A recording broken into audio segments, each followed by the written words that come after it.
오케이. 이어서 살펴보겠습니다. 내가 그 훈련을 몇 번으로 바꿔봤습니다. 근데 보시면 정확히가 87%를 상향해서 있어요. 저거는 우연이긴 어렵죠. 근데 이 수치가 왜 엄청나게 높은 수치인가에 대해서 같이 한번 얘기해 볼까요?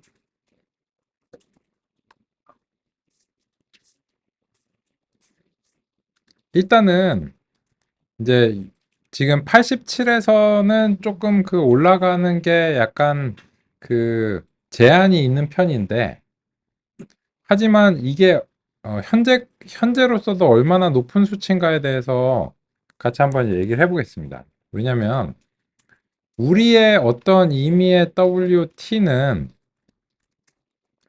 어휘의 한 단어입니다. 그죠? 그런데 이 어휘의 개수가 지금 대략적으로 22,000여 개가 됩니다. 따라서 이 어휘를 만약에 찍어서 그냥 맞춘다면, 그 어휘를 찍어서 하나를 찍어서 맞출 확률은 다음과 같습니다. 대략적으로. 그러면 이거를 찍어서 맞출 확률이 2만 분의 1이라는 얘기죠. 근데 그 2만 분의 1인데 이거를 86%나 87%에서 지금 못 올라가고 있는데, 그래도 이 정도가 되면은 이것은 찍어서 맞추는 거에 비해서는 어마어마하게 높은 수준의 성능이다 라고 하는 것을 이제 확인할 수 있습니다.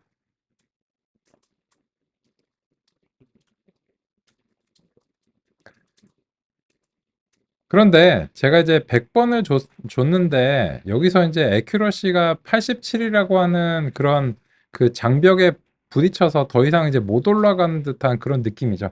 그죠? 그리고 그 제가 이제 일부러 딱 쉬는 시간에 맞춰서 이게 그 공교롭게도 끝나줬기 때문에 이제 쉬는 시간 끝날 때쯤에 끝날 법한 정도의 그런 수치를 이제 줬고, 그리고 이제 그 수치가 이제 공교롭게도 한 87 정도에서 지금 이제 마무리를 해내고 있습니다. 이게 90, 95, 99로 올라가진 못했지만 이것도 굉장히 여기에 비해서는 유의미한 수치다. 그런 점을 우리가 확인할 수 있습니다. 그래서 우리가 이때까지 노력해서 만든 NPLM이 실제로 훈련이 되고 어떻게 훈련을 할 수 있고 그 데이터를 어떻게 가공하고 그래서 정말로 성능이 나오냐라고 하는 것까지 끝까지 우리가 포기하지 않고 알아봤습니다. 근데 여기서 조금 더 이제 하고 싶은 부분은 이제 이 훈련 시퀀스를 5,000개밖에 안 했기 때문에 이게 너무 이제 제한이 심한 편이라서 사실은 이거를 그 훨씬 더 많은 숫자로 하고는 싶습니다. 하고 싶은데, 근데 지금은 우리가 이제 이 구현하면서 당연히 할 수도 있습니다. 할 수 있는데, 여기서 여기까지도 좀 쉽지는 않은 편인데, 여기서부터 이제 더 하려면 좀 그 메모리, 아이고, 죄송합니다. 메모리 관리에 대해서 이야기가 이제 들어가기 시작해야 되고, 그러면 또 이제 텐서플로우의 뭐 데이터셋이 무엇이다 이런 얘기를 해야 되고 굉장히 낯선 얘기를 많이 해줘야 됩니다. 그래서 지금은 이게 소기의 성과를 거뒀다라고 하는 점에서, 그리고 실제로 훈련이 됐다라고 하는 점에서 멈춰서 좀 이제 얘기를 해보고 싶습니다.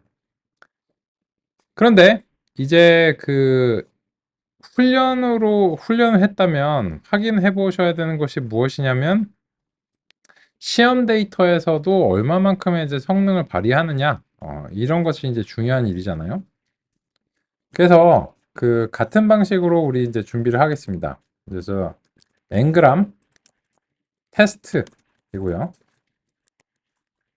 그래서 엔그람 시퀀스를 이제 만드는데 테스트 시퀀스로부터 만들어야 되겠죠. 시험 시퀀스로부터 이제 만들어 줘야 되겠죠. 근데 요 시험 시퀀스도 개수가 이제 좀 많은 편이죠. 그래서 아까와 마찬가지의 이제 문제가 있을 것으로 이제 보입니다. 그래서 5만여 개나 되는데 우리는 훈련을 이제 고작 5천여 개로 했기 때문에 잘 안 될 거예요. 그리고 지금 훈련 데이터가 이렇게 높은 성능을 발휘한 것은 이유가 있는데 샘플의 개수가 좀 너무 작아서 이제 그렇습니다. 그래서 아마도 지금 이 시험 시퀀스를 한 뭐 5천여 개 정도로 이제 제한을 해가지고 살펴보면은 저 정도 성능이 나올까는 이제 의구심이 이제 드는 상황입니다. 그거는 이제 말씀드린 대로 이 데이터의 규모를 우리가 지금 메모리 관리를 피하기 위해서 좀 이제 작게 설정했기 때문에 좀 어쩔 수 없는 그런 부분들입니다.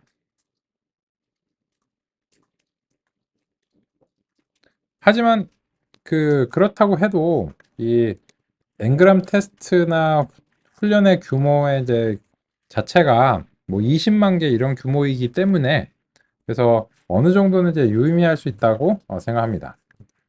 그러면 이렇게 이제 하신 다음에 이제 Y 테스트를 이제 만들겠습니다. 엔그램 테스트에서 같은 방식으로 마지막 거를 선택해 주시고 X 테스트에서는 또 역시나 마찬가지로 엔그램 테스트에서 같은 방식으로 마지막 거 직전까지 선택을 해주고 이게 이제 잘 됐는지 확인하기 위해서 X 테스트의 쉐입과 Y 테스트의 쉐입을 이렇게 이제 해주겠습니다. 그러면 여기까지 이제 잘 되셨으면은 그 다음에 이제 고생 끝이죠. 그 다음에 이제 텐서플로우에서 이게 CPU에서 훈련을 했으면 계속해서 CPU에서 연산이 되겠지라고 생각하실 수 있는데 그렇지 않고요. 이제 매 연산이 수행될 때마다 이게 기본적으로 GPU에서 수행되기 때문에 지금은 GPU가 전혀 필요하지 않아서 그래서 이제 이 평가를 할 때도 그냥 이제 CPU에서 이제 수행하겠습니다. 그러면 이 테스트 손실하고 테스트 애큐러시를 이제 받겠습니다. 우리의 이제 모형이고요. 얘한테서 evaluate를 이제 수행하고 x 테스트와 y 테스트를 넘겨서 이렇게 받아내도록 하겠습니다. 그럼 이제 보신 것처럼 이 테스트는 80점대에 현저하게 못 미칩니다. 2만 분의 1보다는 훨씬 높은데요. 근데 이 점수는 어디서 향상이 될 가능성이 있냐면 이제 시험 시퀀스와 이제 훈련 시퀀스의 제한, 개수의 제한을 해제하고 20만 개 전체를 뭐 15만 개 전체를 다 훈련하면은 아마 이거는 이제 훨씬 더 올라갈 겁니다. 근데 지금으로서는 일단은 우리가 이제 규제를 했기 때문에 다음과 같고요. 그래서 이제 시험 성적에 대해서 표기를 해야 되겠죠. 그래서 손실은 얼마고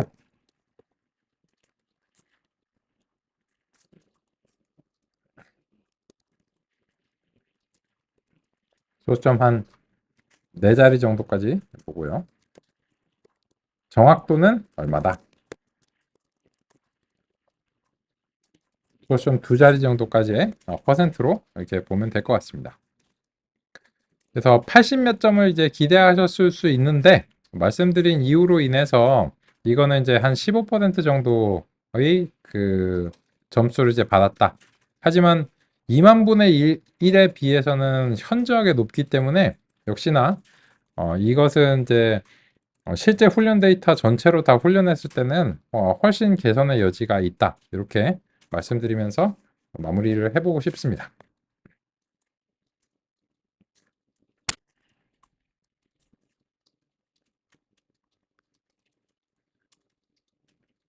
근데 이렇게 보면은 뭐 수치적으로는 그런데 실제적으로 사용하는 느낌적인 느낌으로서는 잘 모르시겠죠. 그죠?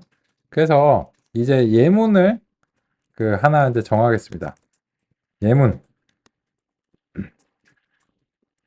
나는 너를 사랑이라고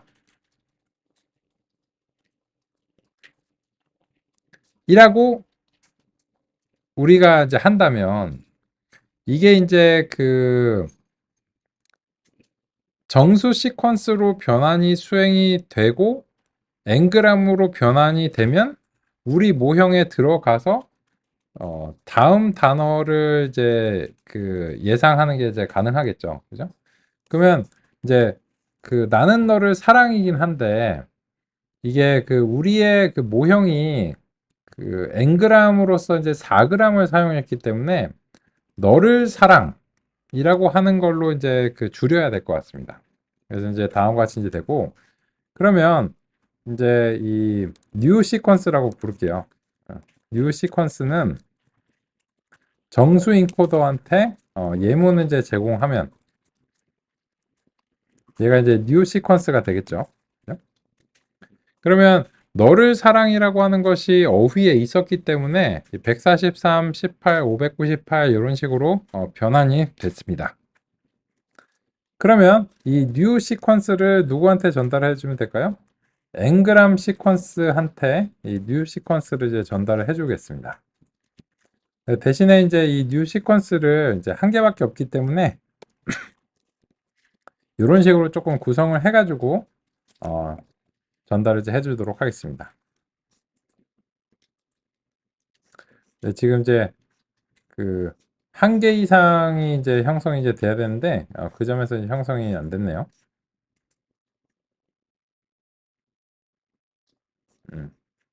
요거는 그 왜 그러냐면 이 V 스택이 지금 요 앵글 뉴 시퀀스에서 그 한 개 이상 이제 형성이 돼야 되는데 그게 왜 형성이 안 됐지?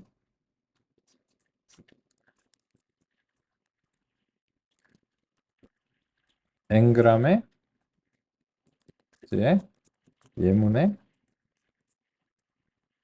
뉴 시퀀스에서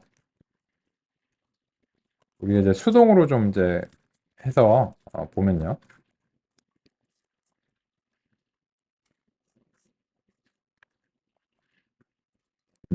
여기서 이제 실패를 했네요. 그죠? 뭐지? 뉴 시퀀스의 넘파이.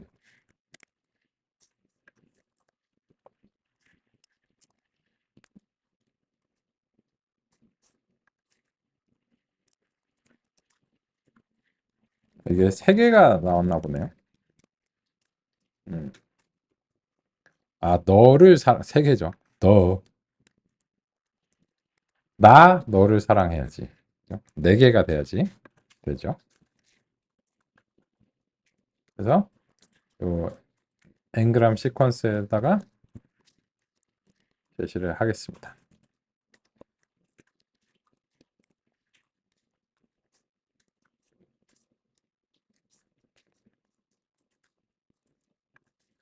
여전히 문제가 되네. 이거는 그냥 좀 수동을 할까요? 왠지 모르겠지만 Ngrams new 시퀀스를 4g으로 우리가 수동으로 좀 이제 만들겠습니다.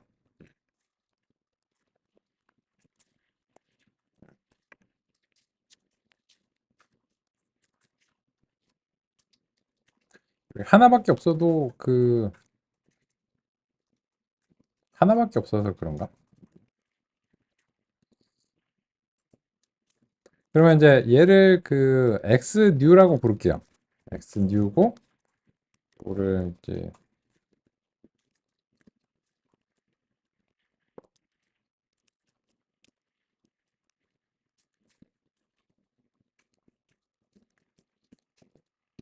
new data라고 이제 부르겠습니다.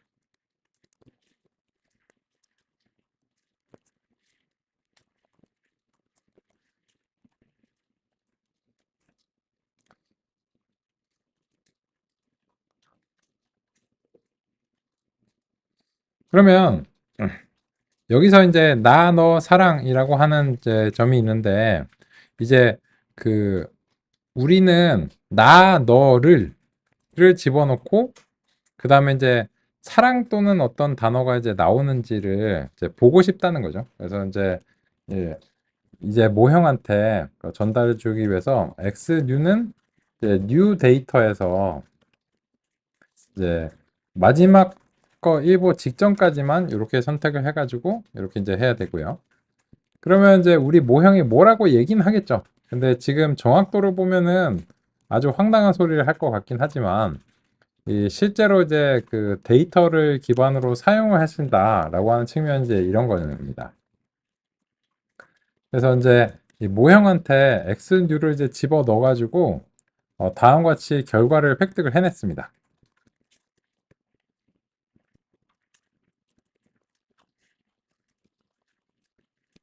이런 식으로요.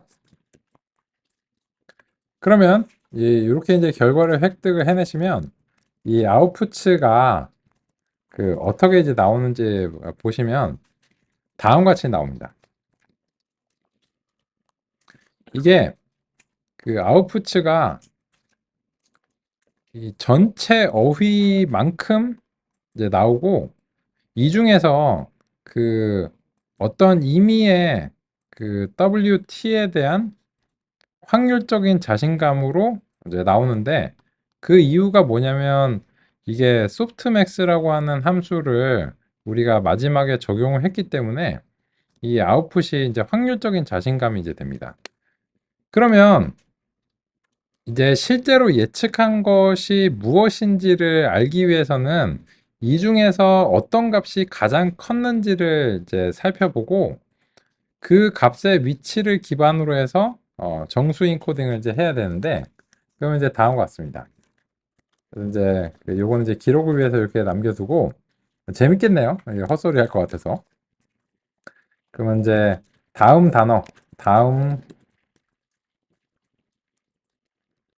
이제 그 최대 값 색인을 획득해 보겠습니다. num파의 이제 argument max라고 하는 것을 아웃풋의 일축 방향으로 이렇게 이제 설정하면 이제 최대값 색인이 678번 이렇게 나왔습니다. 불안한데, 그죠? 그러면 이제 이 최대값 색인의 어휘라고 하는 것을 어휘의 최대값 색인을 이제 적용하면 이게 다음 단어 예측입니다. 그렇다면 이제 우리의 모형은 예문에 대해서 다음 단어를 다음과 같이 예측했다. 이런 식으로 이야기를 해볼 수 있습니다. 음, 어휘 최대값 색인.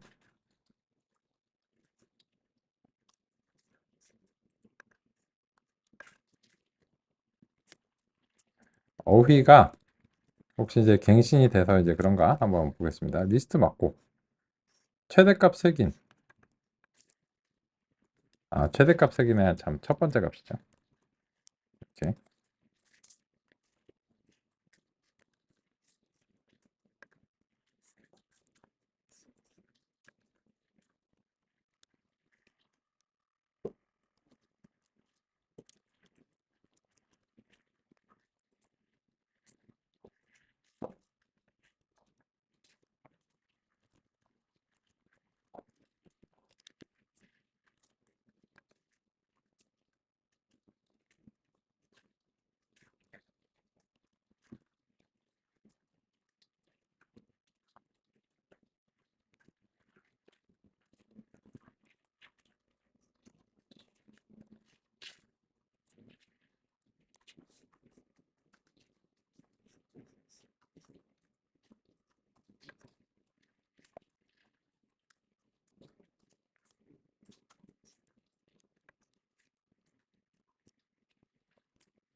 이렇게 이제 정리해서 이제 그 제시를 이제 드려 보겠습니다. 이러면은 이제 성능이 훌륭하진 않기 때문에 이 예측은 제가 엉망일 거라고 이미 이제 그 예상을 드렸는데 이게 성능이 훌륭해진다면 그거를 사용하는 게 어떤 느낌인가? 라고 하는 이제 그런 점으로 이제 제시를 드리기 위해서 다음과 같이 이제 보겠습니다.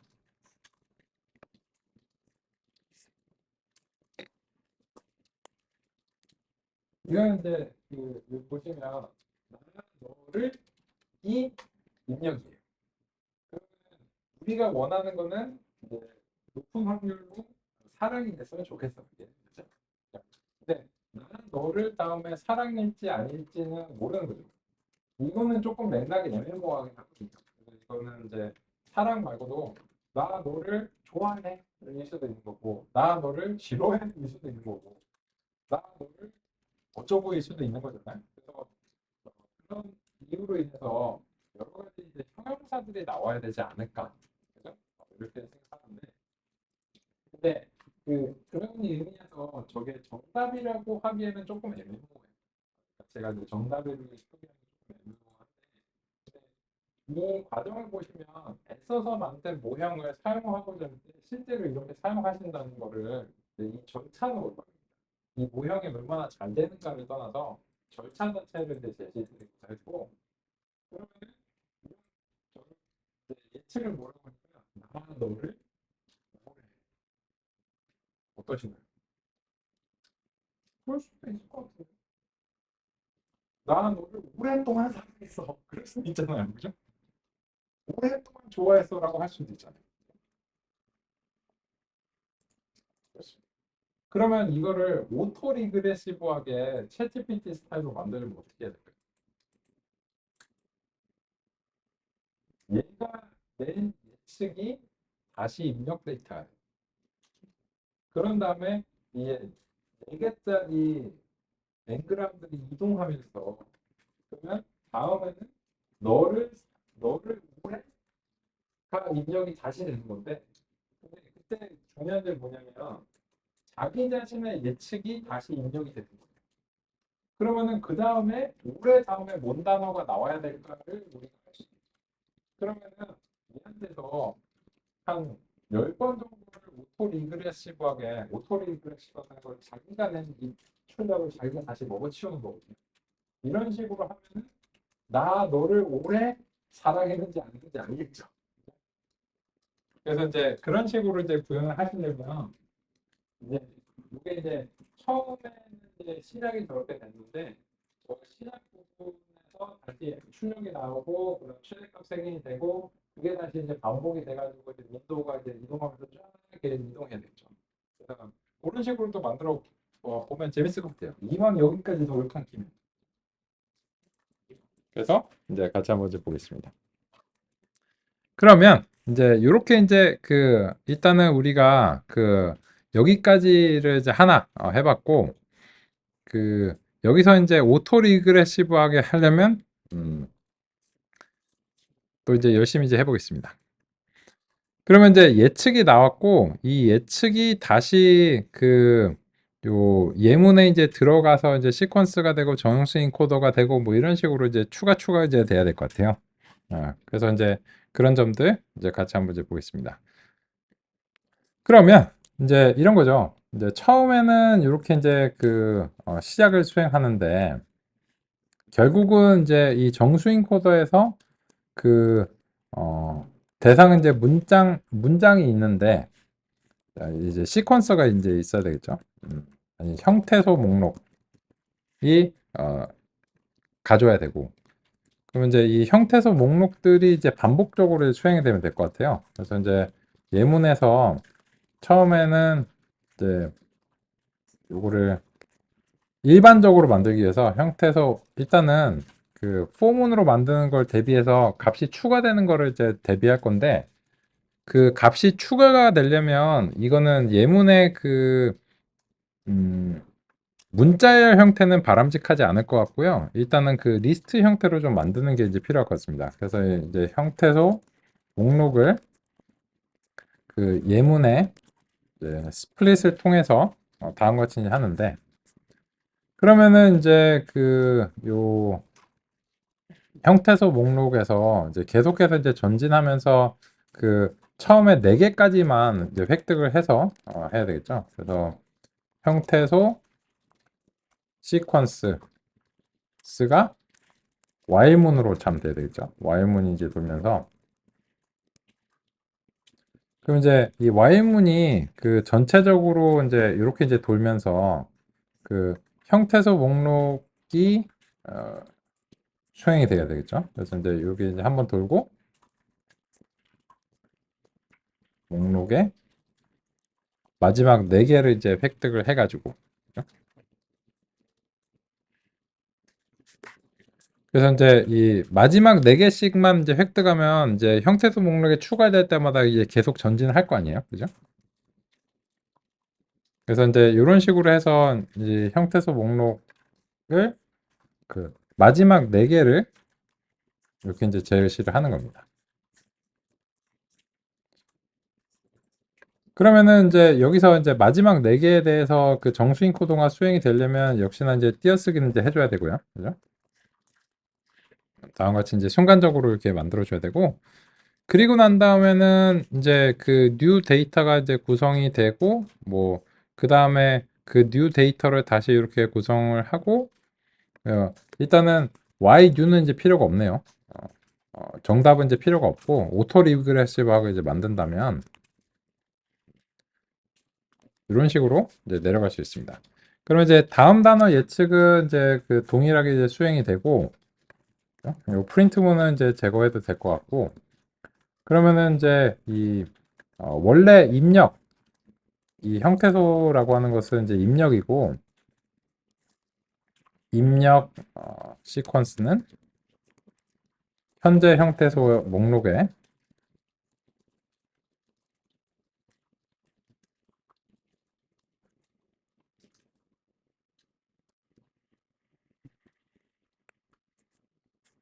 4개부터 끝까지 이렇게 이제 하고,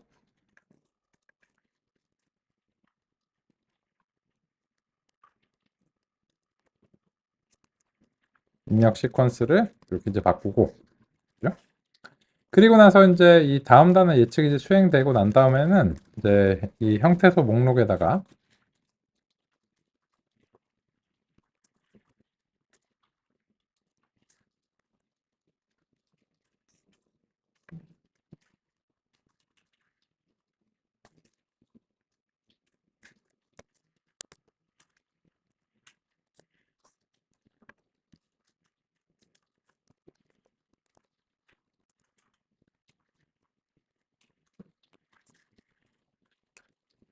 다음 단어 예측을 이렇게 이제 추가를 해주면 될 것 같고요.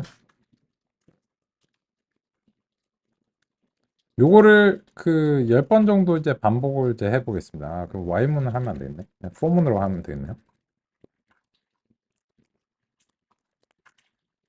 이제 10번 정도 이렇게 수행하면 이제 형태소 목록을 이제 처음에 이제 시작값이 있는데 거기서 이제 획득을 해갖고 다음 단어 예측을 하고, 그 다음에 다시 포문이 오면은 형태소의 마지막 4개를 하기 때문에 이제 계속 이동하면서 이제 될 거고, 요게 이제 이런 식으로 이제 추가를 하면 10번이 종료가 됐을 때 얘가 이제 그 형태소 목록을 이제 최종적으로 그 완성을 하게 되면, 그러면 이제 최종적으로는 이제 마지막에는 이제 포문을 다 빠져나와서 이제 형태소 목록을 이런 식으로 이제 해서 전체 문장이 이제 그 시작에서부터 이제 어떻게 이제 되었는가, 이런 식으로 볼 수 있을 것 같습니다.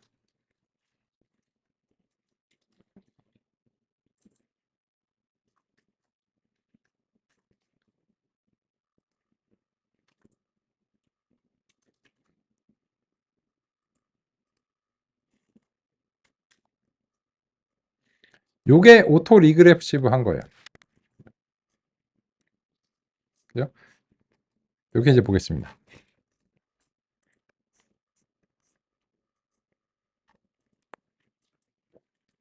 처음에는 하고 난 다음에 예측을 모래를 했어요. 성능은 별로 안 좋다고 말씀드렸어요. 근데 그 너를 사랑 모래가 다번번의 그 4g이 됐죠. 여기서. 그러면은 그 다음에는 예측을 뭘로 하냐면 물로 했어요. 역시나 말도 안 되죠. 물의 의리라고 하는 거 말이 안 돼요. 그래서 저게 이제 성능이 안 좋다는 거고. 네. 다음 번에는 늘 사랑 모래의 의리 됐죠. 이게 이제 그 계속 단감식 윈도우를 이동해 가면서 단문 글자를 예측하는 오토 리그레시브한 과정이다. 라고 하는 것이고, 그거를 지금 구현하는 거예요.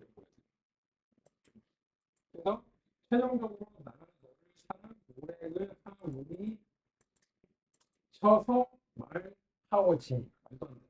그죠? 근데 이게 말이 되려면 뭐가 되는 거예요? 성능이 많이 올라가죠. 시험 성능이 뭐 70%, 80%뭐 이렇게 올라가면은 이게 이제 말이 되기 시작하는데 아마도 이제 그게 되려면 아까 이제 말씀드린 대로 그 훈련 데이터를 지금 너무 많이 제한했거든요. 여기 이제 보시면 이게 그 오토 리그레시브의 구현은 맞아요. 구현은 이제 딱 바로 이제 제시가 됐고 구현은 맞는데 이게 일단 그 훈련 데이터를 아까 메모리 문제를 인해서 이제 5천여 개로 이제 강제로 이제 제한하면서 과적합이 이제 심하게 이제 발생을 한 상황입니다. 근데 원래 훈련 시퀀스의 개수는 5천 개가 아니고요. 보시면 16만 개입니다. 그러면 이제 16만 개의 극히 일부만을 사용했기 때문에 지금 이제 이게 훈련을 하기에는 좀 많이 모자른 상황이었다라고 하는 점으로 변명하지 마라고 하실 수 있는데 사실인 걸 어떻게 해요, 그죠? 그렇습니다. 오케이? 그래서 지금 제가 보여드린 이 원리가 무엇일까요? 요 화면의 이 원리. 이게 대략적으로 챗GPT가 다음 글자를 만들어내는 원리를 약간은 조악하지만 그 근본적인 원칙은 동일합니다. 그래서 챗GPT가 동작하는 원리를 알려드리겠다고 지금 강의 제목에 써 있잖아요. 알려드렸죠. 알려드리고 있죠. 이렇게 챗GPT를 이렇게 만들 수 있습니다.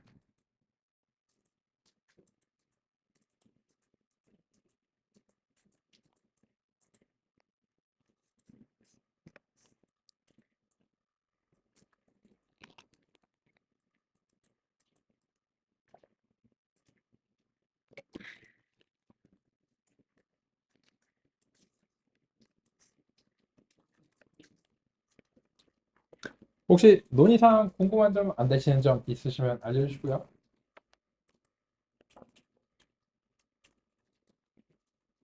재미는 있으신가요? 만들어 보는 재미가 있죠. 그죠? 그리고 그 이런 복잡한 코드를 작성하실 때 있어서 혼자 하시려고 하면은 많은 것들이 엄청난 장애에 부딪히죠. 보통 챗GPT를 그거 해달라고 하면 이렇게 이 정도 수준은 안 됩니다. 그리고요. 근데 그 우리가 게임 방송 같은 거 보는 것도 왜 재밌냐면 남이 하니까요. 남이 잘하잖아요. 오, 막 잘 돼. 이러니까 재밌잖아요. 그죠? 근데 마찬가지로 이 코드도 내가 하면 막 여기서 오류나고 저기서 오류나고 하면은 이제 반나절 동안 막 몇 줄 못 가잖아요. 근데 지금처럼 이제 패키지 관광에 이제 딱 탑승해가지고 가이드가 자 갑시다 하고 막 이제 가는 거죠. 그래서 이제 가고 나면은 뭐 이런 그 길고 복잡한 코드도 그냥 막 이렇게 제시가 되고 그 효과를 이제 보실 수 있기 때문에 그런 측면에서 조금 효율적이 있다. 패키지 관광하고 비슷한 정도의 효율 정도로 생각하시면 될 것 같습니다. 그죠? 언제 이런 거를 만들어 봤겠어요? 웬만한 사람들은 이런 거를 거의 안 만들어 보고요. 그냥 뭐 API가 나오면 써봐야지, 뭐 이러지. 이거를 원리를 이해하기 위해서 이렇게까지 해보진 않습니다. 네? 우리 이제 요번에 오신 분들은 그렇게까지 해보셨으니까 자연어 처리에 대해 현재 기술의 근본적인 원리를 상당히 이해하고 있다. 이렇게 주장하셔도 될 것 같습니다. 이걸 이제 잘 이해하시게 되면. 그럼 이게 끝이냐? 당연히 아니죠. 그럼 이제 뭐가 달라지느냐? 그 일단 인베딩은 동일해요. 인베딩은 그 2017년 이후로도 여전히 그 해당 인베딩을 이제 개념을 이제 사용하고 있고 그리고 두 번째로 이제 달라지는 점이 무엇이냐면 모형이 다릅니다.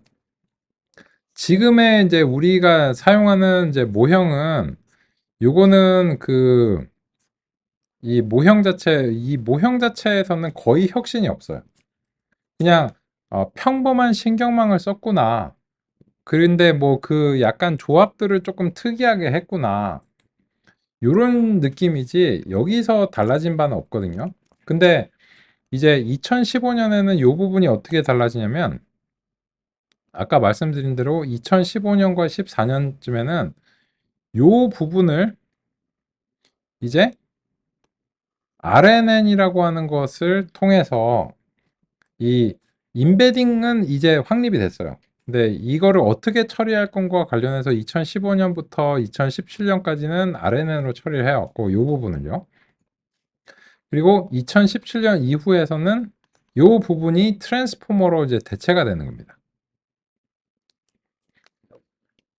그래서 이제 그 우리의 그 나아갈 방향성들은 이제 임베딩에 대해서 이번 오전에 이제 확실하게 이제 확립을 이제 해나가고, 그리고 나서는 이제부터는 그 오후 시간에는 약속드린 대로 RNN과 트랜스포머에 집중하기 시작하면 돼요. 그래서 임베딩 채워놓고 해채워놓고 RNN하고 트랜스포머의 혁신이 무엇이었는가, 이런 점으로 살펴보고 싶습니다. 그러면 아직 임베딩에 대해서 확실하게는 잘 모르시죠? 그죠? 그래서 이제 훈련이 됐기 때문에 지금 시점에서 그 우리가 이 NPLM에서 임베딩 계층을 이제 쑥 끄집어내 가지고 한번 이제 관찰을 해 보겠습니다.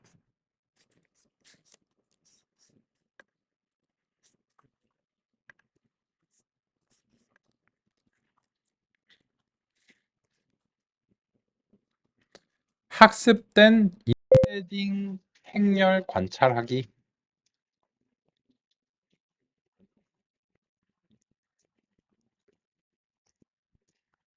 그것은 이제 우리의 모델에서 그 레이어드를 이제 보시면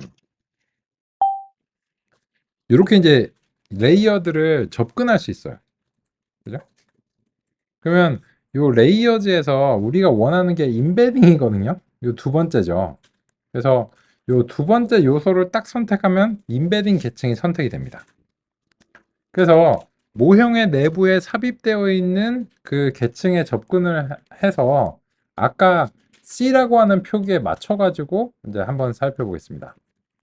그래서 이제 임베딩 레이어 이렇게 이제 하실 수 있고, 이렇게도 하실 수 있고, 이제 그 get 레이어 이렇게 해가지고 그 임베딩 이런 식으로 아마 이제 명칭이 되어 있으면 그 될 텐데, 지금 명칭을 지정하지 않아서 여기 이제 안 되는 거니까, 그래서 현재로서는 그냥 수정하기는 어려우니까 이렇게 이제 하겠습니다.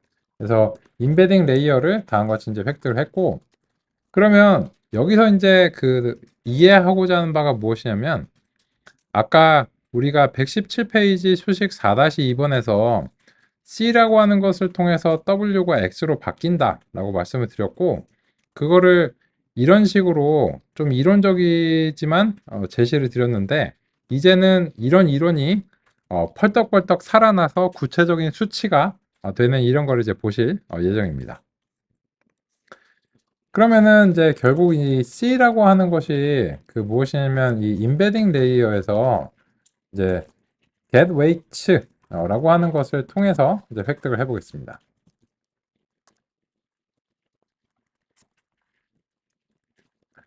그럼 이제 요 C의 첫 번째 값에서 weights가 이제 좀 쌓여져 있으니까, 요 weights라고 하고, 그 C라고 하는 표기를 좀 일치시키기 위해서 weights에 이제 얘는 이제 두 개 이상이 나오는 경우를 대비해서 이렇게 되어 있는데, 지금은 이제 하나밖에 없는 걸 알고 있으니까 이렇게 이제 보겠습니다. 드디어 C의 정체를 알 수 있습니다. 그러면 이제 이걸 통해서 그 교재에서 표기해준 부분을 이제 반영하자면, 어떤 의미의 그 벡터가 그 T번째 단어에 대해서 C라고 하는 행렬이 그 WT에 대해서 다음과 같이 이제 변환을 이제 수행한다. 이렇게 그 말씀을 드렸잖아요. 그죠? 그러면 그 말이 무슨 말인가면, 그 예를 들어서 이제 W를 사랑이라고 할게요. 사랑이라는 단어가 있으니까요. 그러면 이제 이 사랑이라는 단어는 어휘에 이제 있어야 됩니다. 그래서 이제 그 W가 어휘에 있느냐 하면 있대요. 그죠? 있습니다. 그러면 이 W라고 하는 값이 처음에 입력으로 들어갈 텐데, 그 입력으로 들어갈 때는 사실은 이제 요 W는 사랑이 아니고 어휘의 어휘에서 사랑이라는 단어에 해당하는 정수색인이 돼야 됩니다. 반대로 해야죠. 사랑이라는 단어가 어휘에 어디 있는지를 이제 알아야 되고,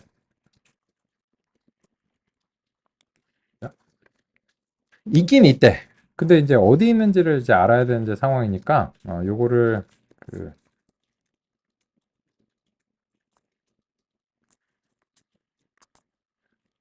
힘드니까 단어 색인으로, 색인 사전으로 좀 만들겠습니다. 매번 그거를 이제 유추하기가 좀 상당히 번잡하니까요. 어떤 단어는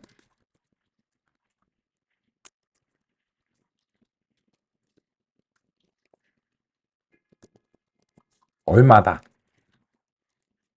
근데 지금 이제 색인하고 이제 단어는 어휘에서 이제 나온다. 어휘 목록에서 이제 나온다. 근데 그 어휘 목록은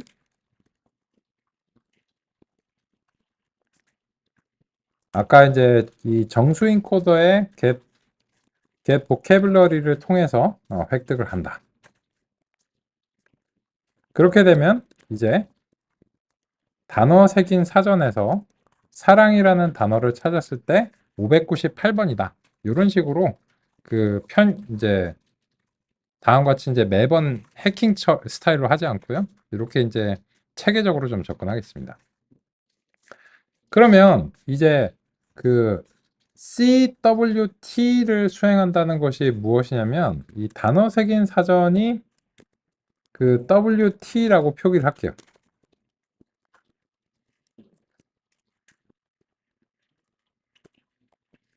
그게 598번이에요. 그러면 이 WT가 598번인데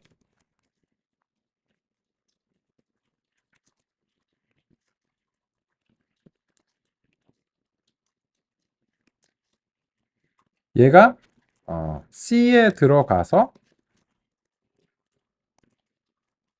XT가 되어 가는 이제 과정인 거죠.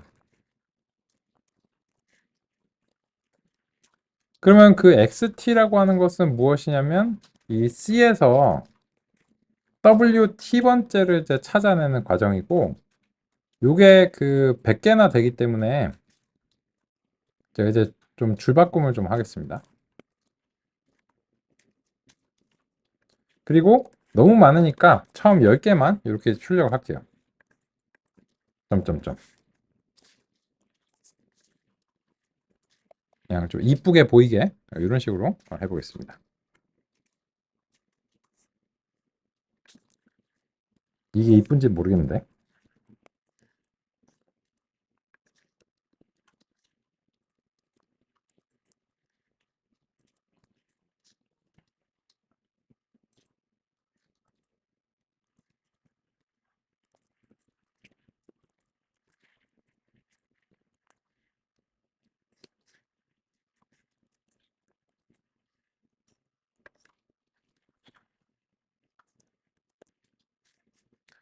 일단 이렇게 같이 확인해 보겠습니다. 제가 아까 말씀드린 대로 598번이라고 하는 임의의 정수값이 들어가서 얘가 부동소 수점으로 가득한 무언가 벡터가 될 것입니다. 라고 말씀드렸는데 실제로 그렇죠. 그죠? 제가 100개를 다 출력하지 않기 위해서 점점점으로 생략을 했는데 그러면 일단 첫 번째로는 이 값은 누가 어떻게 결정한 것일까요? 선택지 두 가지 드릴게요. 첫 번째, 우리가 통계적으로 설정한 것이다. 두 번째, 신경망이 학습 과정 중에서 스스로 적절한 값을 설정한 것이다. 뭘까요?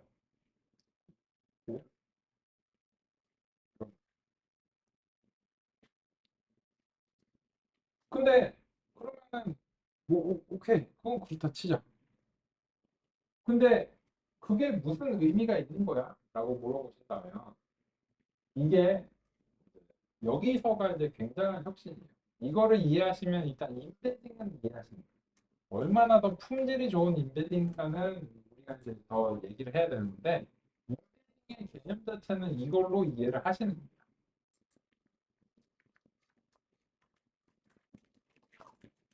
그래서 이제 우리는 임베딩의 기술적인 부분들을 다음과 같이 구체적으로 확인했습니다. 실제로 이제 살아 숨쉬는 그런 어떤 수치들이 됐고, 이런 것이 제가 아까 이제 전개해드린 이 내용에 지금 대응한다. 이렇게 이제 보시면 되겠습니다.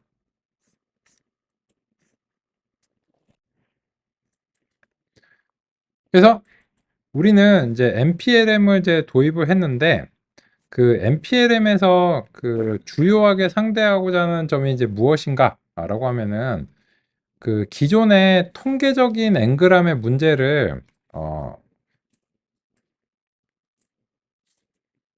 개선하기 위해서 노력을 했습니다. 즉, 자기도 앵그람이에요. NPLM도 앵그람인데 여기서 앵그람은 통계적인 앵그람입니다.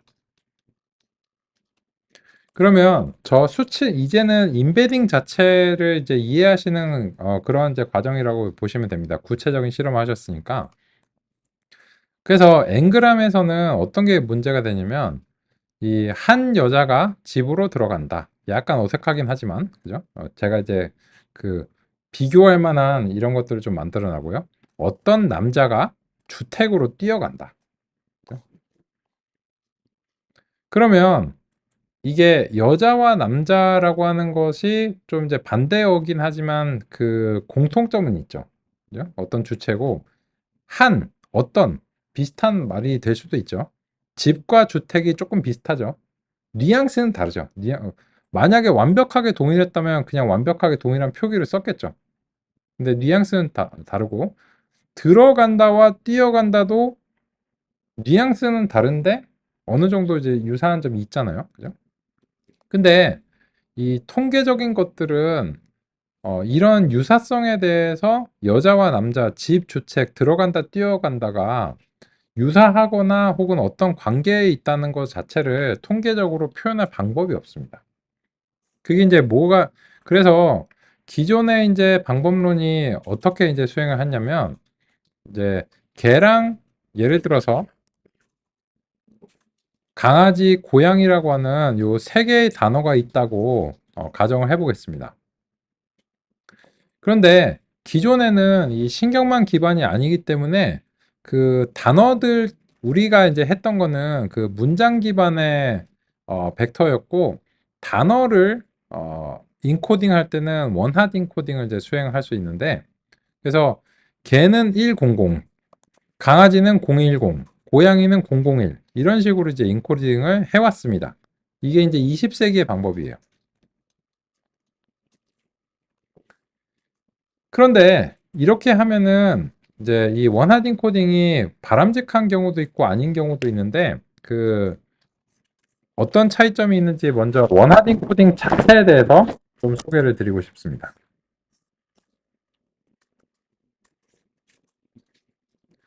그래서 이 원하딩 코딩이라고 하는 것은 기계학습 쪽에서는 잘 알려진 내용이고 통계에서도 쓰고 하기 때문에 이게 낯선 내용은 아니고 새롭게 개발된 내용은 아닙니다.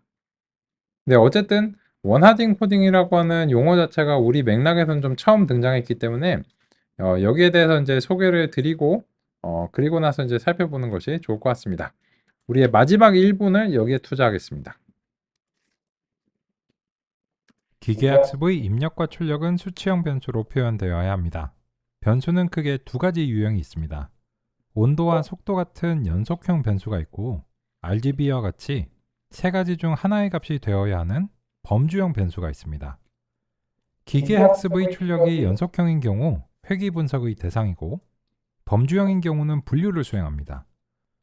출력이 아닌 입력 특성도 범주형 변수가 있을 수 있습니다. 범주형 변수를 수치로 표현할 때는 가장 기본적이고 직관적인 방식은 범주형 변수의 가능한 값들에 임의적으로 숫자를 할당하는 것입니다. 예를 들자면 RGB를 각각 0, 1, 2로 하는 것입니다. 그런데 이런 방식은 문제가 있습니다. 왜냐하면 대소관계나 순서의 개념이 포함될 수 있기 때문입니다. 문자와 숫자 모두 의미를 대표하는 표기인데 이러한 표기는 올바른 의미를 반영해야 합니다. 그런데 012로 표현하는 것은 지금처럼 올바르지 않은 의미를 내포하는 표기이기 때문에 문제가 됩니다. 빨간색이 초록색보다 작거나 초록색은 파란색보다 작다고 할 수 없기 때문입니다.